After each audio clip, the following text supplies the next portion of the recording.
what the fuck does the Power Rangers Super Dino Charge, or Dino Supercharge, or whatever charge, ending mean?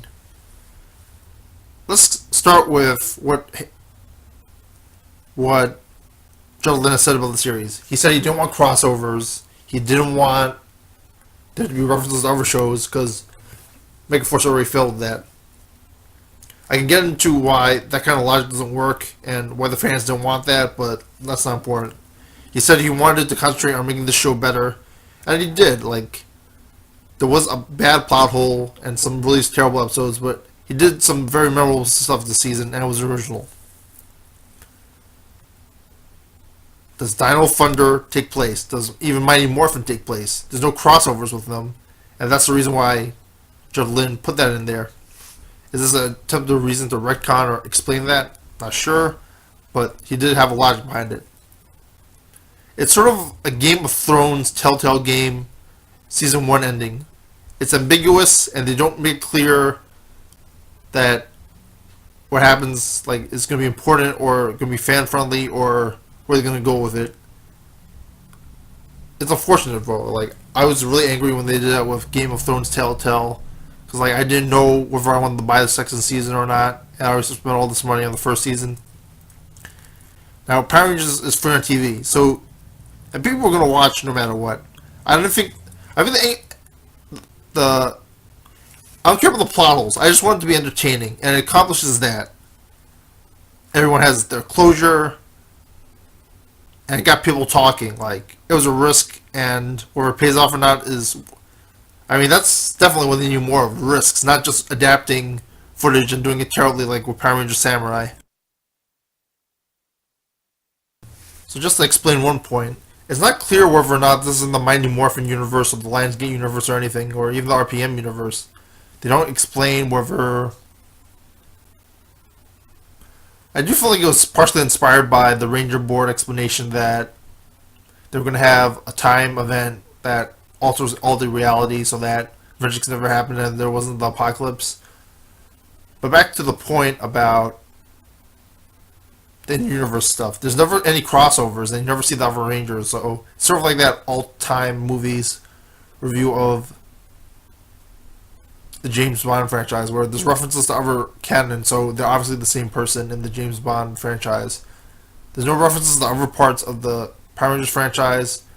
And I think they should keep it like that until they can find the way where they know that the writing staff and the directing crew are strong enough that they can reintroduce elements of the original franchise back together. That way, there will be less backlash from fans for the lack of good production and good writing and stuff. And Joe Lynn did say that you want to improve the staff. It's more... Here's my point of view. They were sort of a D-League affiliate, a development league for writers and production. They wanted to improve the abilities of the staff, which obviously needed improvement, and we weren't going to see any A-list stuff, even though Joe Lynn did write some really good stuff for the show. It's unfortunate they didn't translate to the actual show. That's a good product, but seeing improvement in the characters and the audience and the entertainment value opposed to just cringeworthy, really bad, unentertaining stuff is noteworthy. Just because it's plot holes doesn't mean it doesn't have to be entertaining. There's some risk. A lot of good stuff happened. Also, the final point I wanted to mention, unions. I don't know who made the decision, Haim Saban or John Lynn, but it seems like they're not going to bring back the original Mighty Morphin Power Rangers. And this, at least not very soon. And this ending pretty much confirmed that. Walter Manuel Jones said he wanted to rejoin, but he wanted to be Union. The New Zealand now, it doesn't look like they're going to bring back the unions, and especially considering that the shows don't do well. Like, there's no reason to bring unions into the show, which is at cost to the show. So their point of view is, let's cut the budget. Let's work on an indie budget first, and then work on a blockbuster budget later once they're developed. Right now, it looks like less development, less production, less budget. They're not going to bring in all stars like Jason David Frank and pay him all this money like they did in Megaforce, only for him to not show up.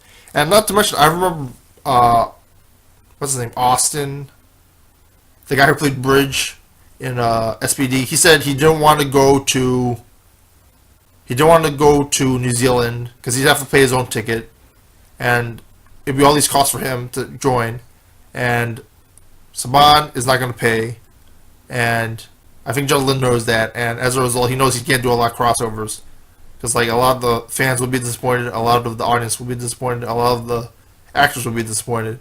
So he just decided to get rid of that, make it simpler, and create their own teams and make them more memorable. Well, let's see what we can do with. I don't even know the Ninja Storm universe or the Ninja Steel universe is not every universe. It's going to be combined with the Power Rangers Dino Charge universe, and we shall see if. I don't know if there'll be a crossover next year or the year after. I don't know how long Ninja Steel is going to last, but that was a good time to experiment with it. Do they want that to be part of the same universe or not? I mean, everyone's saying, "Oh, Dino Thunder got," or all these other franchises got retconned out. It happens with DC, and hey, maybe they'll never bring back Neo Saban. You know, that's you gotta think positive. All the bad season Power Rangers exist too, and those have been retconned out too. And also, using reboots and sequels is also a sign of laziness. Actually, they should. That's what they're doing. I think they want to use original stuff and see if that holds up in Power Rangers. I think that's where they're going with the franchise. More risks, more originality, the Judlin direction, and I like it.